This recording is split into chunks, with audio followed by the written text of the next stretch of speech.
কাফনে কাপড় বিক্রি করে আমার কাছে টাকা দে, না কি করে আজকে আমি নিজ চোখে গিয়ে আজকে আমি দেখব। মালিক ইবনে দিনার এই কর্মচারী পিছনে পিছনে যখন হাঁটতে হাঁটতে শুরু করলেন, কিতাবের মধ্যে লেখেন যে মালিক ইবনে দিনার উনার বাড়ি থেকে যখন এই যুবকটা যখন 10 কদম যখন পা রাখলেন, কত কদম?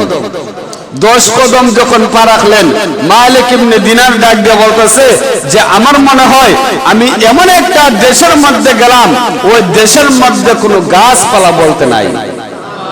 অথচ মালিক ইবনে দিনারের বাড়ি থেকে 10 কদম পার হয়েছে। মালিক ইবনে দিনারের বাড়ি থেকে কয় কদম পার হয়েছে? 10 কদম পার হয়েছে। এরপরে মালিক ইবনে দিনার বলে আমার মনে হয় এমন একটা দেশের মধ্যে আসলাম, ওই দেশের মধ্যে কোনো গাছপালা বলতে নাই। চতুর্দিকে দেখা যায় বাঘ ভাল্লুকের আওয়াজ। আমার ধারণাগুলো পাল্টে গেল। আরে আমি যে যুবকের জন্য আমি সন্দেহ করেছিলাম, এই যুবক তো সাধারণ কোনো যুবক না। মালিক ইবনে দিনার হাঁটতে হাঁটতে যখন রওনা হলেন, যুবকও হাঁটতে হাঁটতে রওনা হলেন, মরুভূমি রাস্তা দিয়ে যখন রওনা হলেন, এরপরে যে দেখা যায় এই মরুভূমির মাঝখানে শুধু একটাই গাছ। কয়টা গাছ? আর কোনো গাছ নাই, শুধু একটাই গাছ। ওই গাছের তলে ওই যুবকটা বসে যায় নামাজ বিছাইয়া আল্লাহর কাছে বলতেছে, আল্লাহ আমার মালিক আমাকে অবিশ্বাস করে আজকে আমার পিছনে পিছনে আসতেছে, আমি কাফনে কাপড় বিক্রি করি না কি বিক্রি করি, আমার মালিক আপনি আজকে আমাকে দেখার জন্য আসতেছে। আল্লাহ তুমি আমার মালিকের এই ভুলটা তুমি ভেঙে দাও।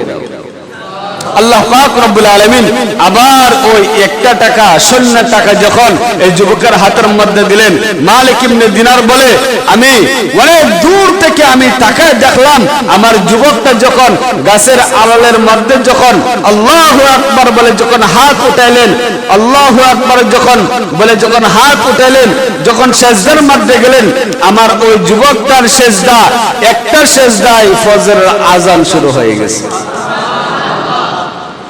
ওই এশারের নামাজের সময় আল্লাহু আকবার বলছে, এশারের আজান পড়ছে আর আল্লাহু আকবার বলছে, একটা সেজদায় আমার ওই যুবকের ফজরের আজান শুরু হয়ে গেছে। এরপরেও এই সারা রাত আমি অপেক্ষায় ছিলাম, দেখি আমার ওই যুবকটা কি করে।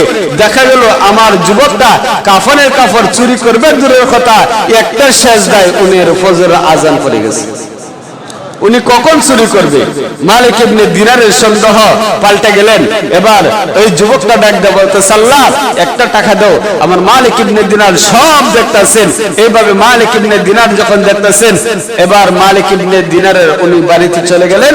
আর যুবক সকাল হলো, এসে বলতেছে, আরে মালিক এই নেন আপনি একটা টাকা নেন, শূন্যের টাকা।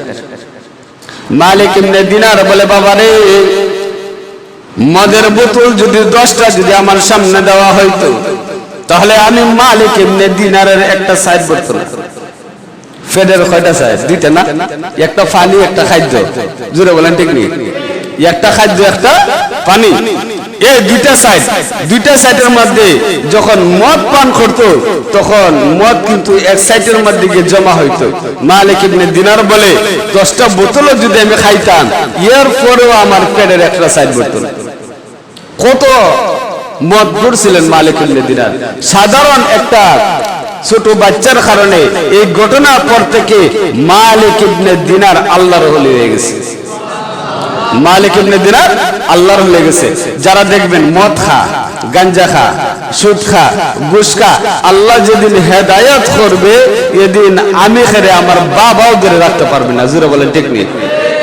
যেদিন আল্লাহ যেদিন তাদেরকে হেদায়েত করবে, এদিন খেয়েও তাদেরকে আটকায় রাখতে পারবে না। আজকে মসজিদের টাকা অন্যদিকে গিয়ে লাগাও, সুদ খাও, এমন ভয়ঙ্কর যেদিন তোমার সামনে বেশি উঠবে, সেদিন তুমি এগুলো ছেড়ে দিয়ে দিবে।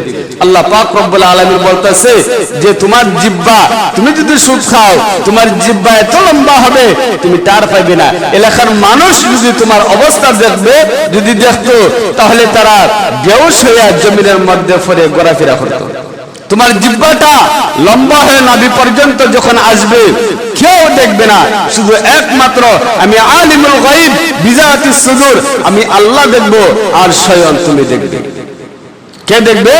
স্বয়ং তুমি দেখবে, আমি আল্লাহ দেখবো, আর তুমি দেখবে তোমার কি অবস্থা হয়। এই কারণে আল্লাহ যখন আমাকে হেদায়েত করবে তখন কেউ আটকায় রাখতে পারবে না। এক লোক গাঞ্জা খাইতো, এক লোকে গাঞ্জা খাইতো, এই সর্বনাশ, গাঞ্জা খাওয়া আর এবার ট্যাবলেট খাইতো, এবার ট্যাবলেট। আমি যখন ঢাকায় গেছিলাম আপনার নরসিংদীতে, নরসিংদী 5 নম্বর